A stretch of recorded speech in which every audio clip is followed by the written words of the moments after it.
In the essay Pop Goes the Academy, Michael Berube explains what the academic field of cultural studies is, why it caused such a stir, and what it tries to do.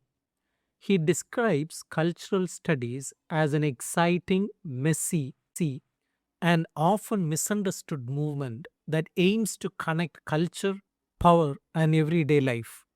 He starts by explaining that cultural studies began in Britain in the 1950s and 60s with thinkers like Hogarth and Raymond Williams. Before them, culture was usually thought of as high culture, the best art, literature, and music that educated people knew about. But Hogarth and Williams argued that culture is much broader. It is a whole way of life, including the customs, values, and daily experiences of ordinary people. In 1964, Hogarth founded the Center for Contemporary Cultural Studies in Birmingham, and later the influential scholar Stuart Hall became its director. From there, cultural studies grew into a global movement that asks big questions about how power works in society. Cultural studies is influenced by Marxism, but it is a very flexible version. Instead of focusing only on economy, it focuses on hegemony, an idea from the Italian thinker Antonio Gramsci. Hegemony is not about one group dominating another by force. It's about winning the consent of the governed, making people accept the existing power structures as common sense. For example, if most people believe that tax cuts for the rich are good for everyone, that is a hegemonic idea. Cul- Cultural studies also borrows from other thinkers. From Michel Foucault, it takes the idea that power is everywhere and shapes our knowledge and identities. From post structuralism, it learns that language and meaning are not fixed but are constantly being fought over. Cultural studies is different from traditional academic disciplines in several ways. It is interdisciplinary, meaning it doesn't fit neatly into one department like English or sociology. It raids and mixes ideas from history, anthropology, and film studies. It is politically engaged, aiming not to be neutral but to understand power relations in order to change them. And most distinctively, it studies popular culture. Instead of just looking at Shakespeare, cultural studies scholars analyze things like punk fashion, romance novels, rap music, and Star Trek fiction, asking how these things shape our identities and how people use them to resist or conform to power. The centerpiece of Berube's essay is the 1990 Cultural Studies Now and in the Future conference at the University of Illinois, which later became a huge book called Cultural Studies. The conference was a massive gathering of the field's leading figures. Berube highlights several examples of the work presented.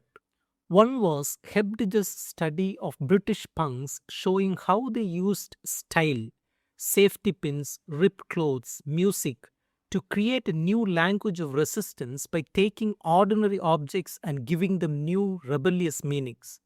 Another was Constant Penley's study of women who wrote sexually explicit Star Trek stories about the characters Kirk and Spock. She found that these fans were not just passive consumers but were actively creating their own culture and debating their own theories about gender. Kipnis presented an analysis of Hustler magazine, trying to understand it as a contradictory mix of anti authoritarian anger and misogyny, rather than simply dismissing it as trash. And there was analysis showing how the Rambo films cleverly took symbols of the 1960s counterculture, like long hair and distrust of government, and reattached them to a pro military right wing message. The conference was full of arguments which Berube saw as healthy. The biggest debate was about the role of the intellectual. One side argued that intellectuals should be like fans aligning themselves with the people they study. The other side worried this could become a new way to claim you are more authentic than others.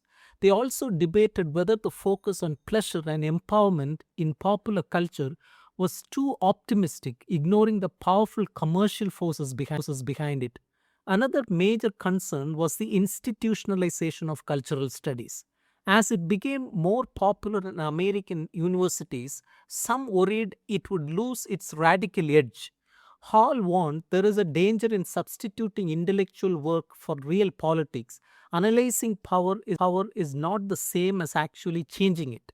Berube also points out things the conference largely ignored, such as the collapse of communism in Eastern Europe, which was happening at that very moment, and a general lack of attention to history. He concludes that cultural studies matters because it forces us to see that culture is not just entertainment, it is a battleground.